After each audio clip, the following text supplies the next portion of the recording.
What's up, family? How are you today? Welcome to In the Family Room with yours truly. I am Tracy Wade, your host and the creator of this space. And listen, do me a favor. I need for you to go text your friends, text your family, get them in the family room. I need you to make sure you are subscribed to our YouTube channel.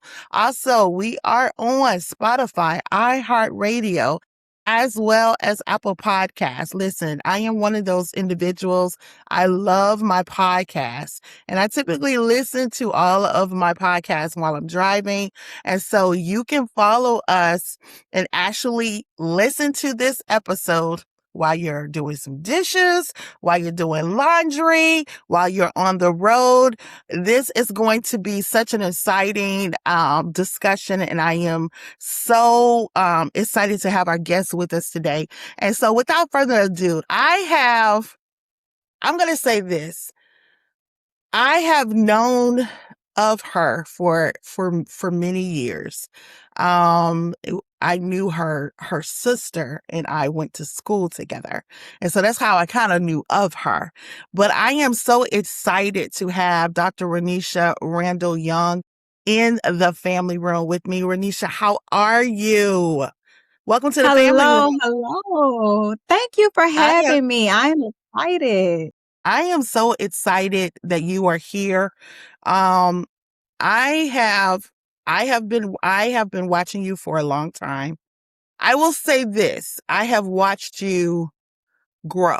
You know, sometimes we don't know that it's like we're aware, but we may not really be paying attention within ourselves, that there are people who are actually watching us on social media. They're watching us as we evolve, as we grow. And I knew of you, and I have watched you really, really develop. You have a business that is very thriving. You are very active and engaged within the community of our hometown, Orlando, Florida, with your business. And we can't wait to dive into that towards the end of our conversation. But I just want you to know that I am so godly proud of you and what you are doing within the community. I just watch. I'm not one that I say a lot, but I do watch. Yeah. And your name is ringing. Your name is ringing. Your name is going ahead of you. And so just congratulations on so many notes. But I just Thank wanted to you. say that to you. No, and I appreciate that. Thank you so much. Because that's what we want to do. We want to grow, right? We want to be better. We want to evolve. And so, when people tell me that, I am just always it just warms my heart because that means that I'm doing what I'm supposed to be doing, which is allowing God to develop me into who He wants me to be. So thank you for that.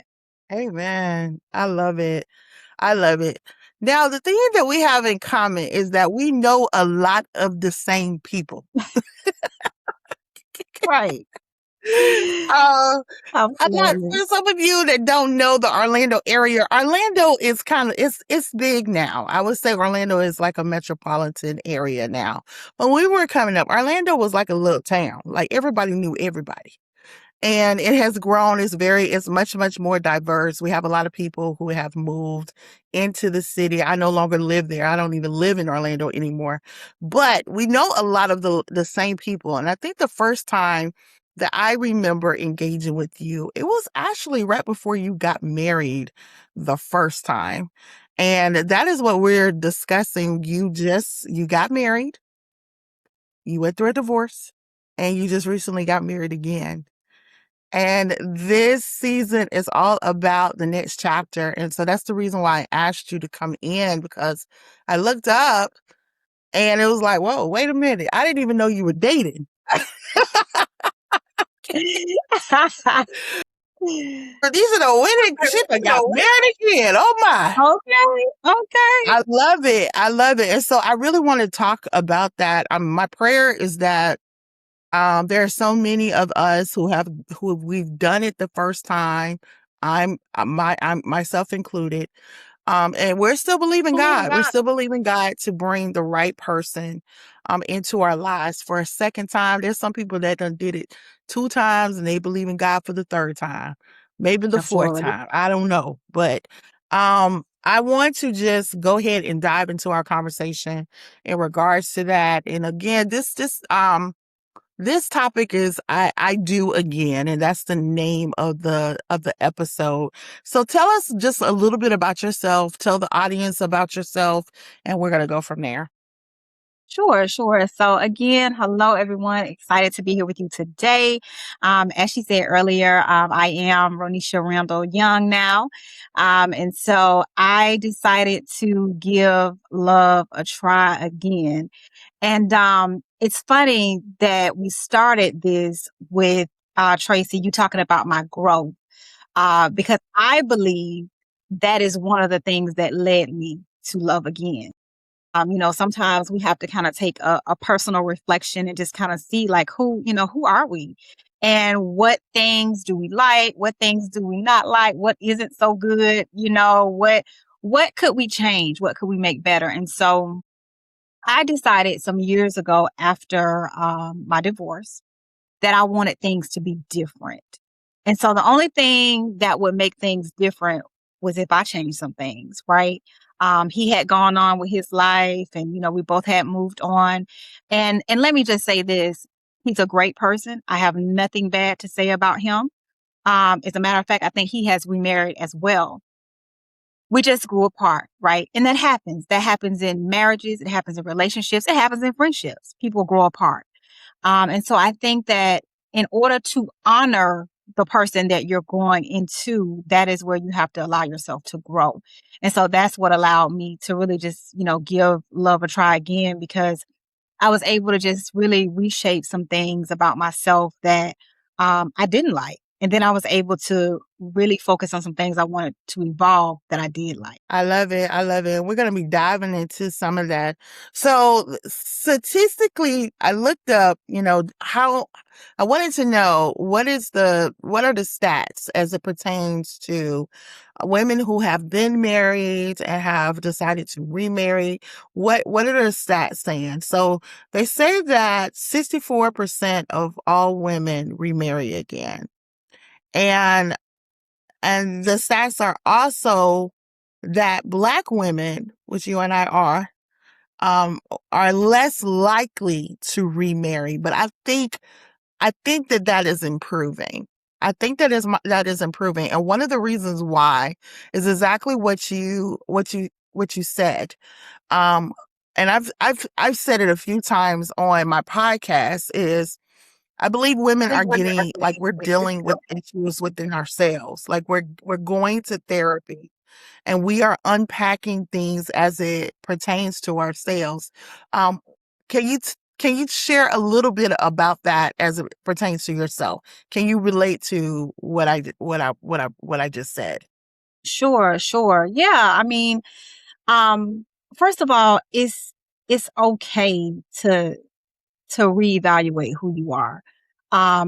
Sometimes when we find our purpose, it really will help us figure out who we are. And I think one of the things that has really helped me is that I found my purpose. I found out why God has given me the gifts He's given me.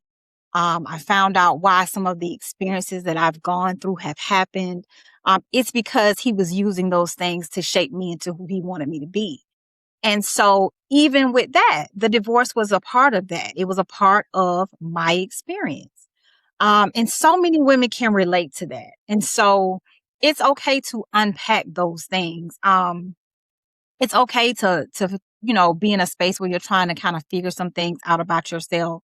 One of the things that you want to make sure you do is that you allow yourself that room to grow. Sometimes when it's uncomfortable and it's unfamiliar and we're not used to it and we don't know how people are going to react to this evolution, right, of who we're becoming. We back up from it. We become afraid. We're fearful. We just don't know.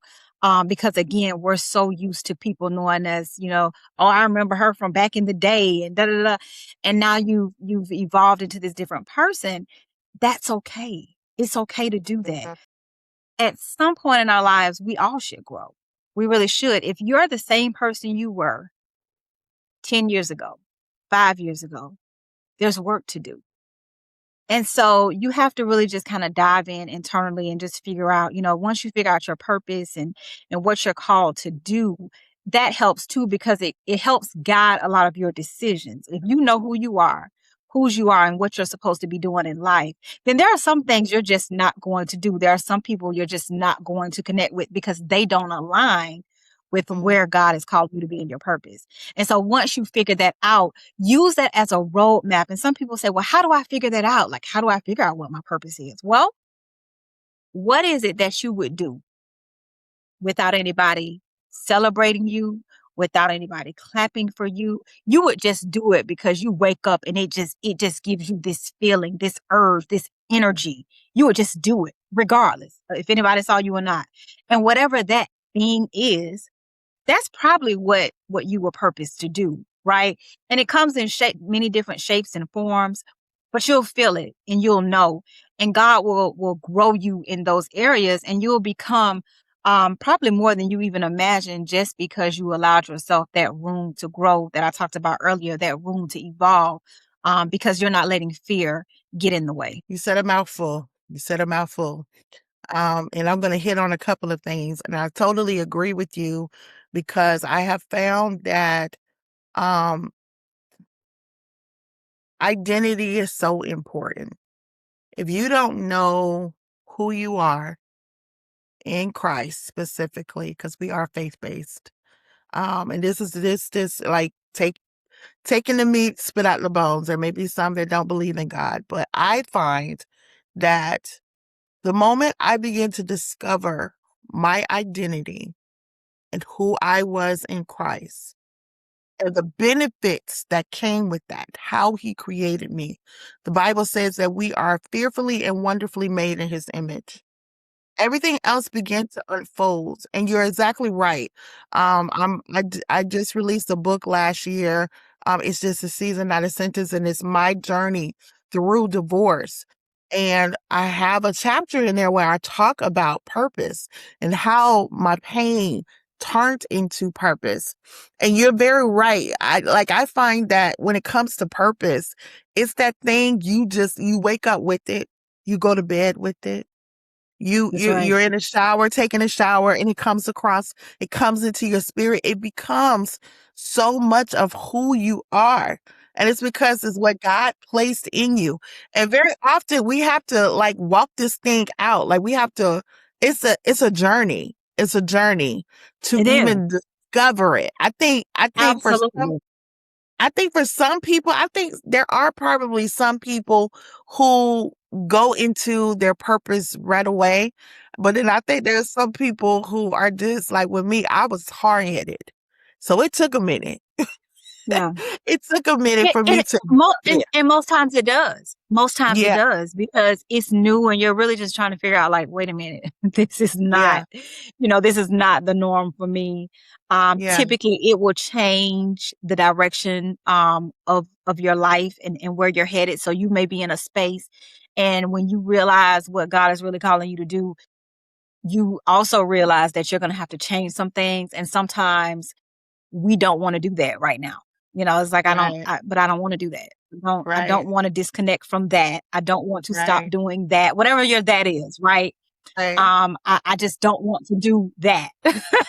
Right. But like you said, you keep waking up with it. You keep, going to bed with it. You keep walking around with it, until eventually it has to come out. And so it forces us to make some changes that we're sometimes not ready to make, or we just don't want. Let me ask you a question. How old were you when you got married the first time? I think I was about 24.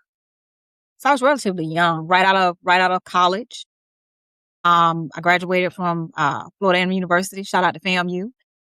I think I had been home, 1 or 2 years.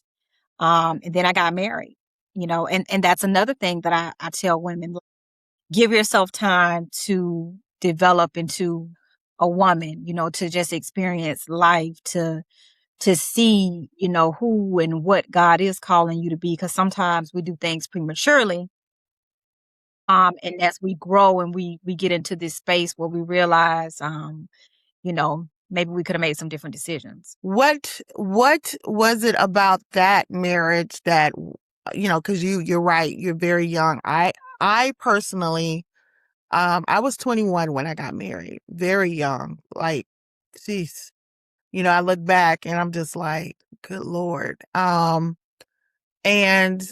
there are pros and cons to me getting married that young. One of the pros was that I had my children early, and so I did not experience having children very late in the game. And so, by the time I was in my mid 40s, all my children were adults.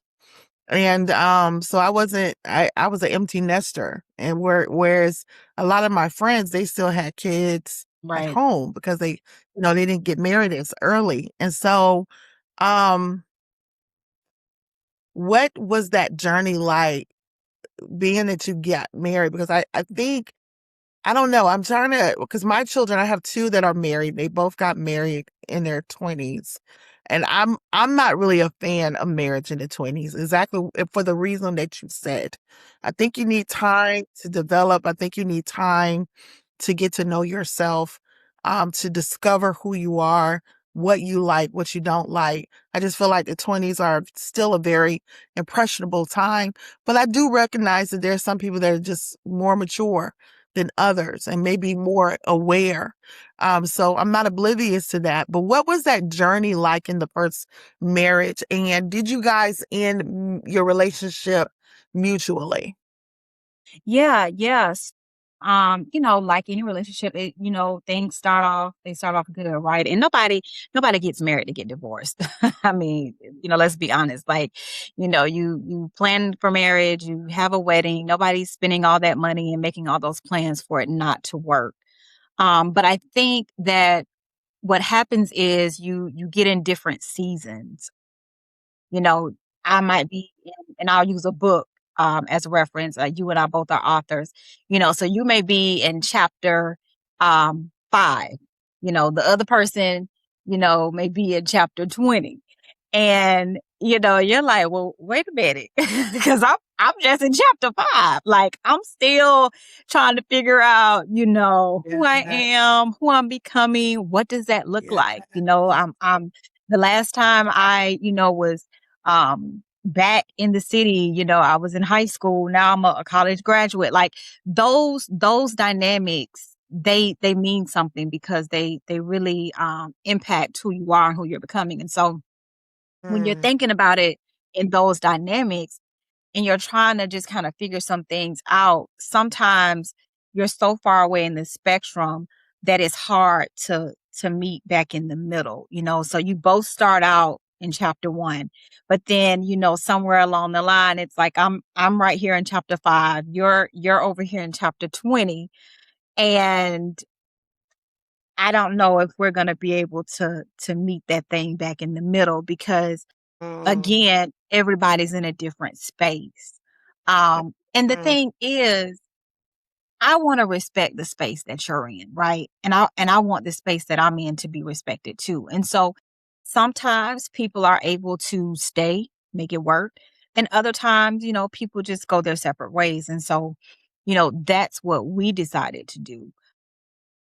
But I'm the kind of person where whomever if I have ever dealt with you, been in a relationship with you, like I'm the kind of person where when it ends, I'm gonna always speak to you. I'm gonna always hug you. I'm gonna always wish the best for you.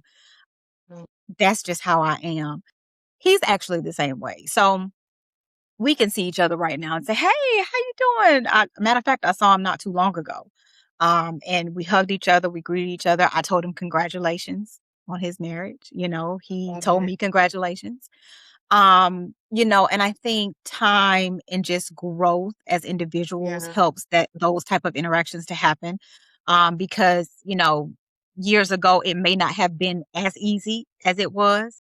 But I think, as time passed and people move on and people mature and just kind of grow as individuals, you're able to have those types of reactions where You can have a conversation. You can, tell a joke here and there. I can ask you, how's your family doing? How's, everybody doing? You can do the same with me. And there really are no hard feelings. And you genuinely wish the best for that person. But Yeah. again, it really goes back to that self-development and that internal evaluation that I talked about earlier, how you have to do some work sometimes. Because Mhm. and when you do the work, it allows you to get all that other stuff just out, just get Mhm. it out. You know what I mean? Like figure Mhm. out what it is and get it out. If it's not serving you and your purpose, if it's not allowing you to move forward with grace and integrity and, make your coins and make your impact, whatever's important to you, if it's not doing those things, then it really has no purpose for you. And so you got to figure out what that is and get that out the way. And once you move past that, it makes it easier to have those types of interactions with one another.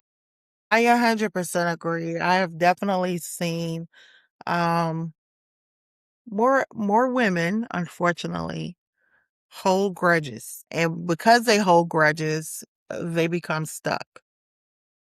They're unable to move past what has happened. And that was the one thing. Number one, I did not want divorce to be a stigma for me. I was like, this is not going to define me. I was very, very, very sure of that. I was like, yes, it was an experience I went through, but it does not define who I am and it does not define my future. And so, what I have found for some is that when they're unable to heal past the breakdown or the a marriage no longer together and they hold grudges towards their exes, they're stuck.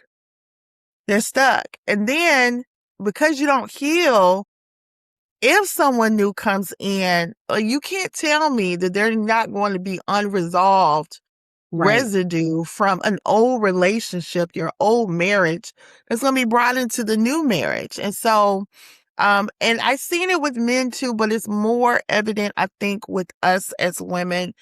So I certainly definitely want to, for those that have gone through divorce and you want to remarry and you have not unpacked um what went down in your marriage, you've not accepted it, or you have not done the work to heal past it and really love on you again. I strongly, we strongly encourage you to do that.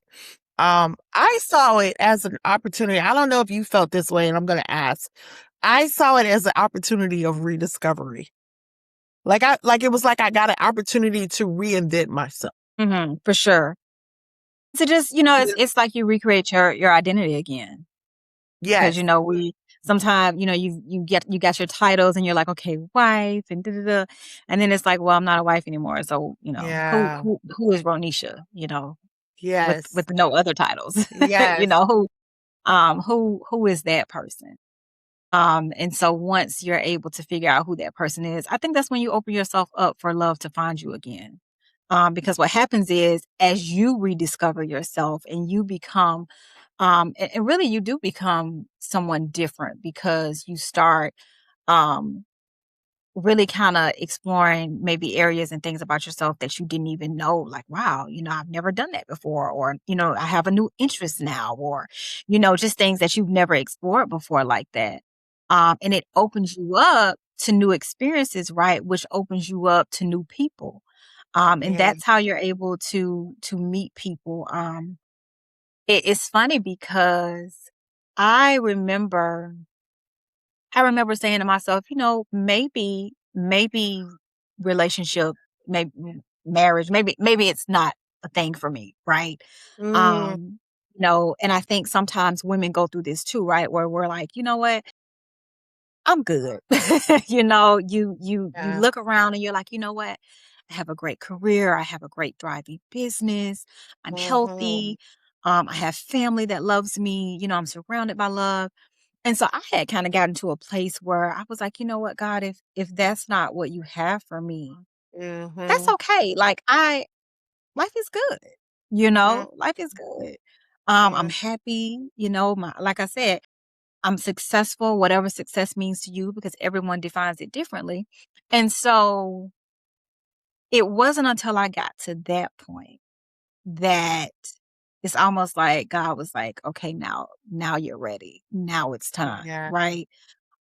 Because I had gratitude for what he had already Yeah. given me.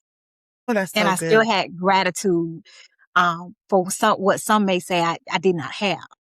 But I still had gratitude, right? Because I could still say, well, I've been married. Some women, sometimes people can't say. So you just Yeah. have to give gratitude for the space that you're in. Yeah.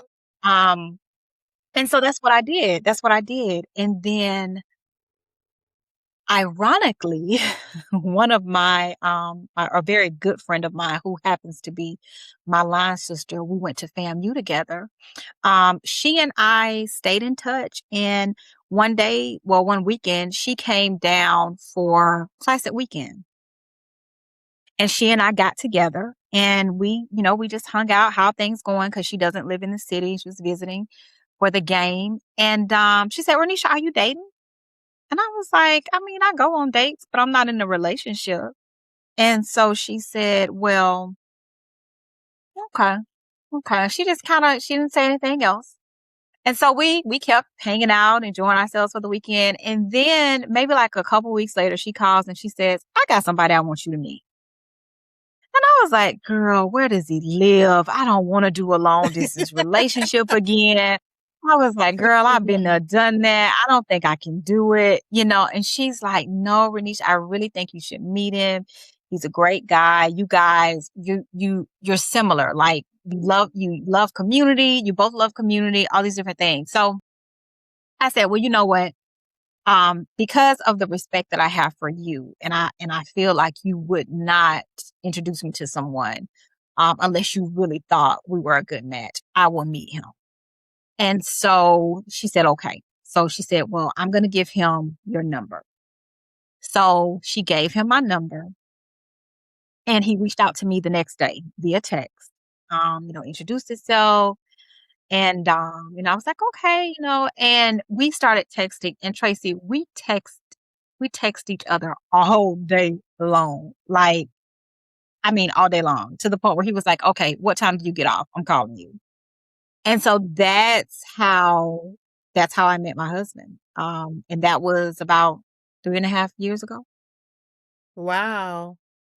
Yeah. Wow. Now, what was it about him that was different than others that you had dated? Like, Mm. what was it about him that was like with me, I'm the kind of person you can't, first of all, it's very difficult to get my attention, but to keep my Yeah. Yeah. attention is even harder. Hmm. Because I've Correct. No, experienced so absolutely. much and it's just like, boy, so what was it? What Yeah. did he do? What did he Yeah. what Well, what made so him different? yeah. So one of the things that I loved about him was he was able to tell me about me, right? So that means he had been on my social medias. He had taken the time to see who am I talking to, right? So he was telling me about my business. He was like, "Okay, so I know you got be that." I mean, he was just kind of going down the list. I was like, "Oh, you've been on my pages, huh?" He's like, "Yeah, yeah." And so but even aside from that, when I met him the following month, I was going to have some fibroids removed, and I shared that with him. We had just met via phone, and I told him, I was like, "Hey, listen, and I just told him because we were trying to figure out when we were going to meet face to face, because again, he does not live in Orlando, and so we were trying to figure out when we were going to meet face to face." And so I was like, "Well, listen, I've got this going on for this month, so definitely can't do that. I'll be out of commission for some weeks or whatever." And what really, really touched me was he said, "Well, I'll tell you what, I'm gonna fly you here. We'll meet, and then I'm gonna drive you back for your surgery." We had just met. We had just met. And I said, "You don't." I said, you don't have to do that. You don't have to do that. And what really got me, he said, well, Roneisha, if I am pursuing you, why would I not do that? And why would I not want to be there? And so he did. He flew me there. I met him face to face for the first time. He drove me back to Orlando, Where did he live? um, I mean, Mobile, just tell me Alabama. this. Mobile, Okay. Alabama. Okay. He drove me back to Orlando. And the next day, everybody was up at like 4 a.m. getting ready for surgery. He was at the hospital with myself, my mother. He That's when he met my mother for the first time. Wow. It's Just a Season, Not a Sentence, is a book of wisdom to help navigate and shift your perspective when going through life's journeys. Tracy illustrates God's plan of purpose by sharing her personal experience of God's promises remaining true even after divorce. Whatever you may be experiencing at this time, remember, it's just a season, not a sentence. You can embrace the purpose over the pain. We go up to the room to prepare for surgery. They say, well, you can only take one person back. I said, well, I'm going to take mom back. He says, well, don't worry about it. I'll come up later because he's also in ministry. So he said he would say, I'll just use my clergy card. So I was laid out in the bed. I looked up. He came walking through the door. And he looked at my mom and he said, okay, mama, let's pray. He grabbed everybody's hands, put his hand on me. And baby, he prayed in that room in that hospital that everything would go well. There would be no barriers.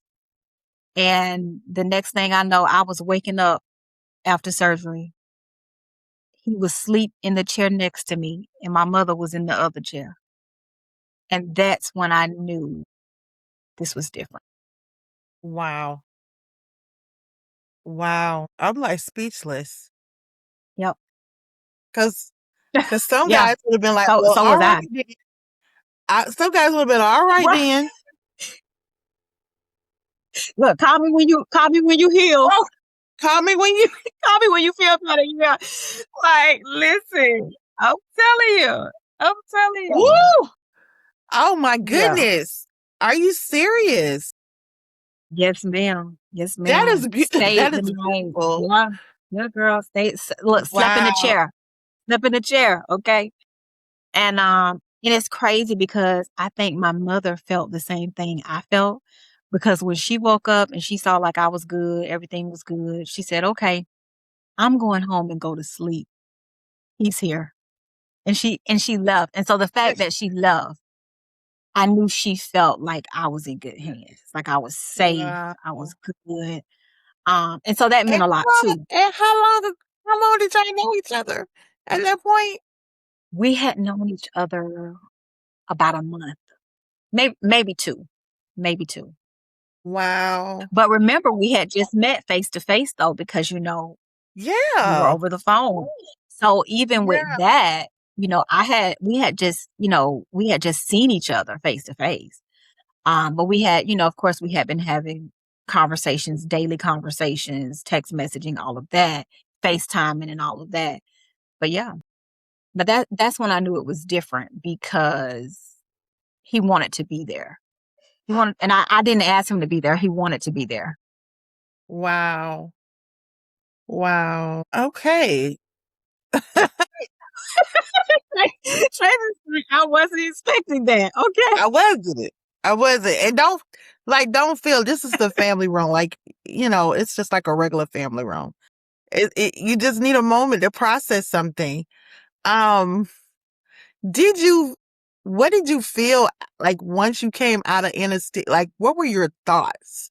Like, what were you thinking? Like, when you woke up and opened your eyes and saw him in that chair, what were your thoughts? Honestly, I was like, this man is asleep in this chair, like just sleep interrupted, been up all he's uncomfortable, right? And so I was a bit overwhelmed. Um, to be honest. I was a bit overwhelmed. It was a bit overwhelming for me because, again, I just did not. Because remember, I was the one that said, no, no, no, no, no, you don't have to do that. Like we just met. But It's but really okay. but And here's the thing. I just want to intervene. It's not like you had gallbladder surgery. You had one of the most, because I had that last year. You had one of the most yeah, intimate surgeries there is for us as females. And he stood up, yeah, and he stood up like that's some he stood, that's some grown man business right there. yeah, yeah, yeah. It was like in the room, doctors coming in and out, and it was just a testament that he wanted to make sure I was good too. Like he wanted to be there too. And so once he saw like, okay, everything's good, because you've had it done, so they want to make sure everything's functioning correctly, da da da. And so, once he realized I was good, I was gonna get discharged, he was like, okay. He said, I can go back to Mobile now. So tell me, how did you guys go from that, and how did you all?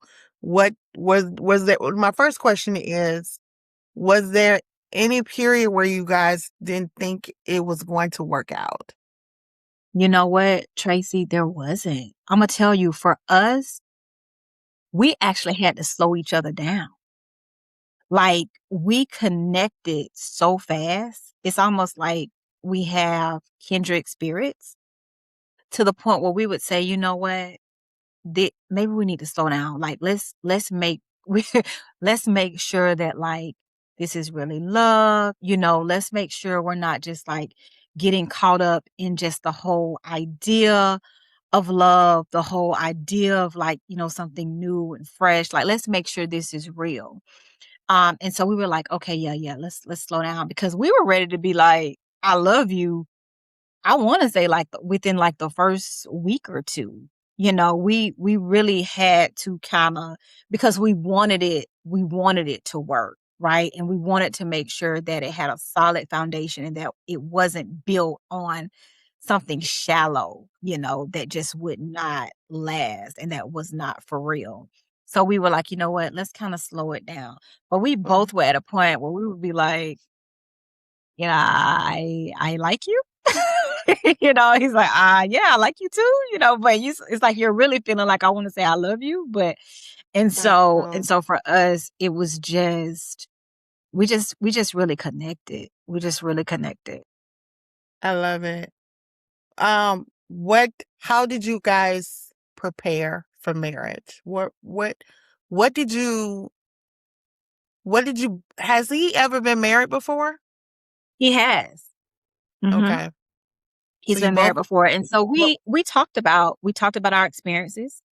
okay. We talked about were there some things that, we could have done better as just as individuals, like, hindsight, what would we do differently now?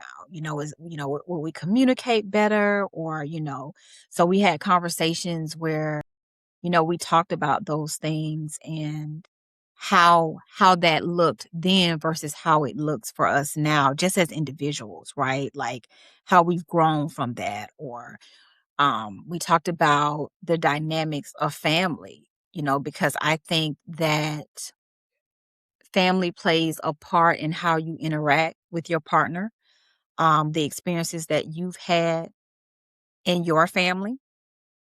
And so we talked about family. And so we just talked about a number of things um that really, that we thought would or could impact the marriage. Are you there? There you go. I'm here. Oh, there it is. Okay. Okay. All right. We'll clean that up. Okay. Go ahead. Yeah. I just Yeah. wrote So down the time. So you yeah. guys have, So you there? what'd you say, Tracy?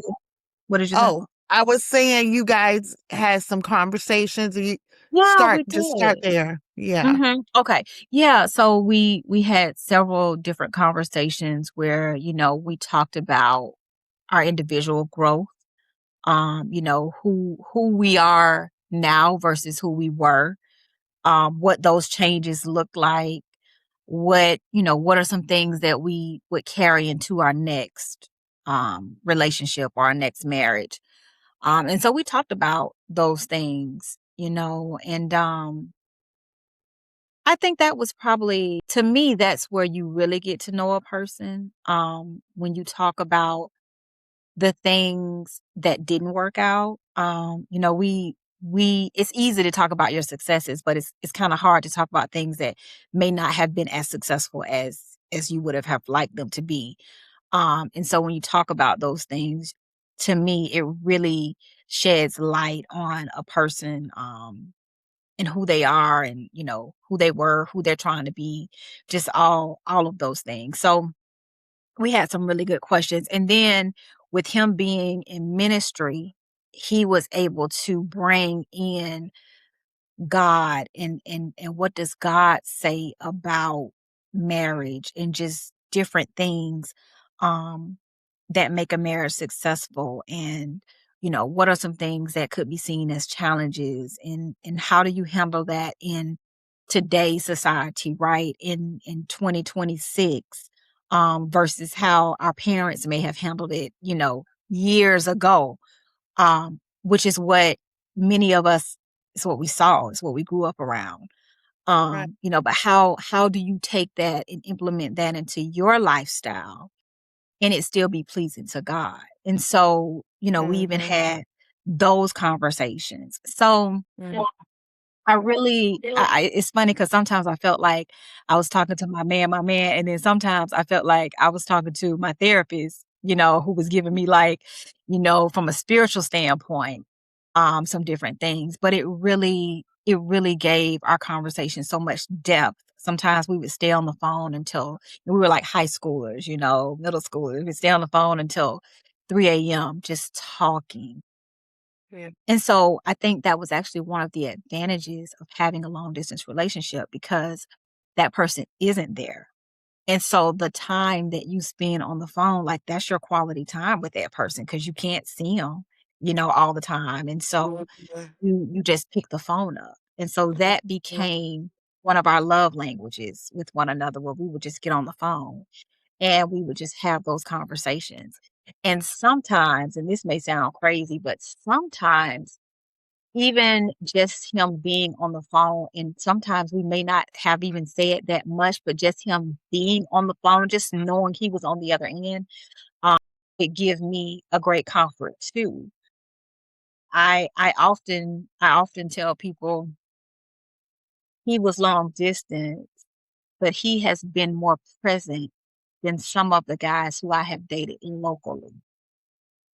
Mhm. Just because of who he is and how he is intentional about showing up in my life. So I love it. I love it. I love Um, it.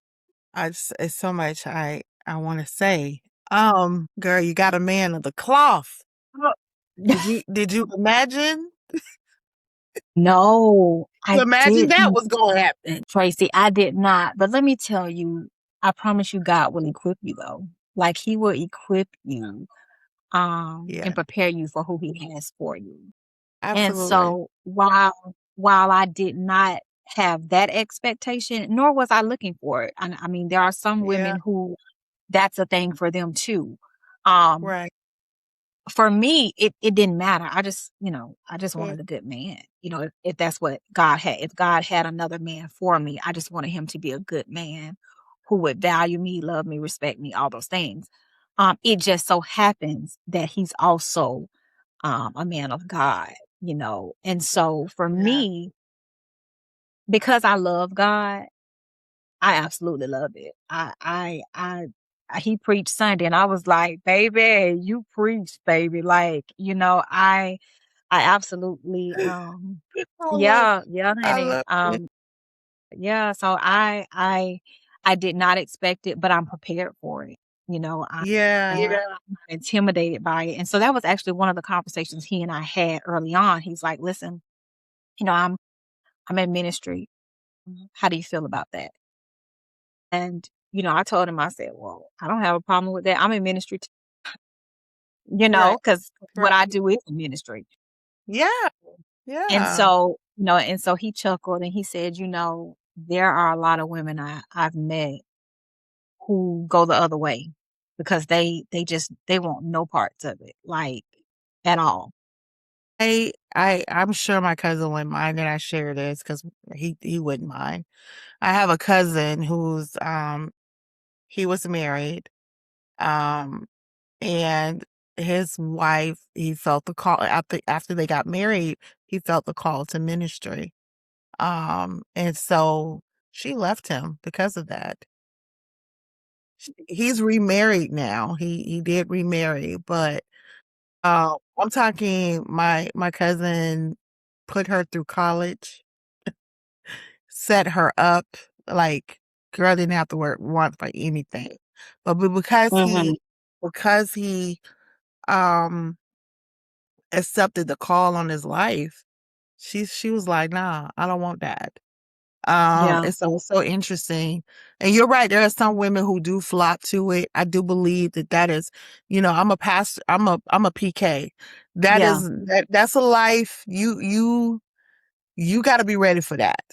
It is not for everyone. And a lot of people think that is one thing and it's something completely different. yeah, Because we have to share. I often say this because of my father. I'm like, I have to share my dad with the community, with the church. And a lot of people don't really truly understand that. But I can see based off of what I know you're doing in the community, how God would do this and how your lives would align. Did you guys have that conversation in regards to where he's going or where he felt like God was going? Because it's very, very clear what just by the hospital story, this is a man that leads. yeah. Oh, for Very, sure, very clear. Very for clear. sure. And so did you guys have that conversation in regards to where he's going? Because as the head, God has given him a vision, right? And so Yeah. did you guys talk that out? What was that like? So in terms of where he's going, so he is not so he's an associate Mhm, pastor of a church, not the pastor, right? mhm. But here's what I told him. I told him whatever decision you decide, whether you decide to do this full time, so you want to have your own church, whether you want to continue to do what you're doing now, which is this, and he also has another job as well. I told him whatever you want to do, I'm riding with you, right? So it doesn't matter. That I will not ever be the hold up or the setback. So if whatever you want to do moving forward, that's what we'll do. Because I was raised in the church, and so that like I told him when we met, like that does not intimidate me. I'm gonna do my ministry wherever I am, right? Because Yeah, it's within me. So whether you're, associate, whether you're the pastor, whether you're whatever space you occupy, I'm still gonna do what God has for me to do, right? But I I love want it. I wanted him to know that whatever decision he makes in the future, that I support it. I love Because it. I think sometimes that can hold men back. They Mhm. are worried about, how is this going to impact their mate, as they should. But Right. I just wanted him to know that I would never want him to have any reservations about moving forward in ministry because of me. Yeah. So And so that's I so told good. him, yeah, Because you're very you're very successful. You're very much, you have a presence within our community, within the region. And so the fact that you're willing to do that, that's huge.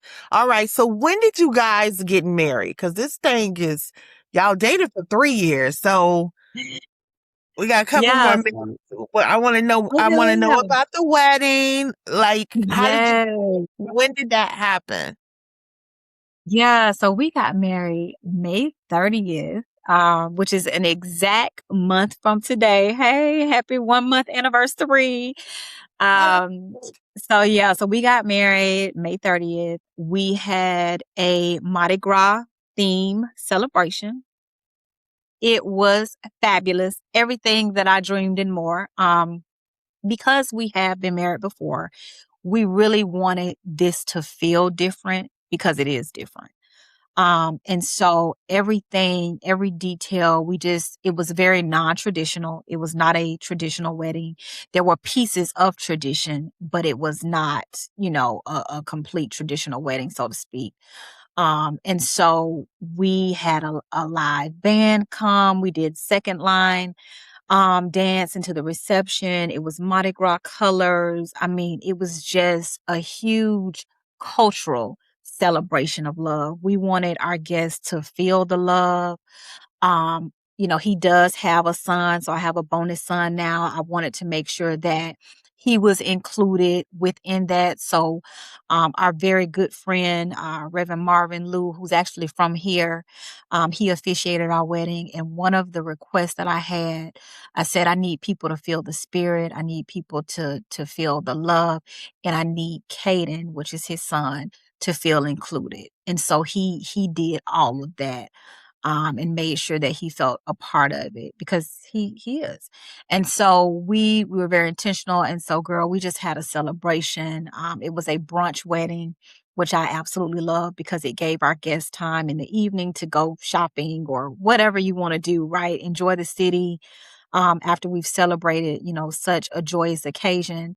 And so we just had a time. We really did. And I love yeah, it.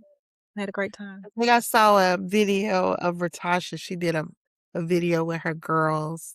Um, Mhm. and then I saw your wedding. I was like, oh, well, I guess that's why Ratasha was going home. So I love it. I love it. Well, Yeah, and my niece again, Rare, she was so excited, my oldest niece. And it just goes to show like our daughters, our nieces, our nephews, like our kids are watching us, I didn't even yeah, realize she was paying attention, but she was so excited to be a part of it.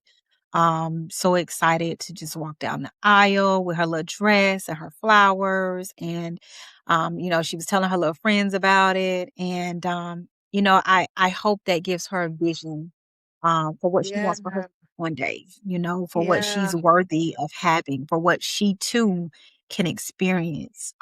Because, she can experience that same type of love. And so I hope that it's definitely something that stays with her for sure. I love it. I love it. That is so beautiful. Well, again, congratulations. We have a couple of Well, more minutes. I want to okay. shift because I want you to talk a little bit more about Be That. I want you to tell our audience about the organization, what you do, how they can follow you, how to stay engaged with you. She is a powerhouse. I know that for a fact. So go ahead and All right. share. Yes, yes. So, I am an author. I am a motivational speaker. I'm a mentor. I'm a coach. I'm a director. I'm community oriented, as Tracy said earlier. And so you can find me. I'm on Facebook under Roneisha Randall Young. I'm also on Instagram under Dr. Roneisha Randall Young. I'm on LinkedIn under Dr. Roneisha Randall Young. So please, follow and, yeah, join the movement. I have my own business. It is called Be That. That is the acronym for Thrive, Hope, Affirm, and Transcend. It is for youth as well as women. So sometimes you may see me in front of, young people, and then sometimes you might see me in front of grown women. But we always have a good time. And so my goal is that when you leave my presence, you feel like something has shifted. You feel like I've given you some nuggets that can really change your life or you can implement into your life. I don't believe in wasting your time. So if you come in contact with me, I hope it is an experience. That you will never forget. And so I also have my book. It's on Amazon as well as my website. My website is www.roneisharandall.com. You can purchase my book, The Power of Be That. It is it's a short read, but it's a good read. And so it teaches you how strategies of everyday life and experiences can help you evolve to your next level. It also has a journaling piece inside of the book where you can journal your notes, because if you're like me, you like to read and write down your notes too. So please, please support, reach out to me if you have any conferences or any coaching or any programs coming up. I would love, love, love to connect with you. I love it. Oh my God. Thank you so much, Roneisha. I want to say this conversation has been so amazing and definitely has encouraged me as well. And I know that it will encourage others who have done it once and want to do it again. There is hope. God has a plan and He has a purpose for your life. And so I want to say thank you again for being with me right here in the family room. Well, family, Absolutely. thank you guys so much for joining us. We will be back here in a week. Listen, this was such a great, great conversation. Share it with a friend. Until next week, God bless.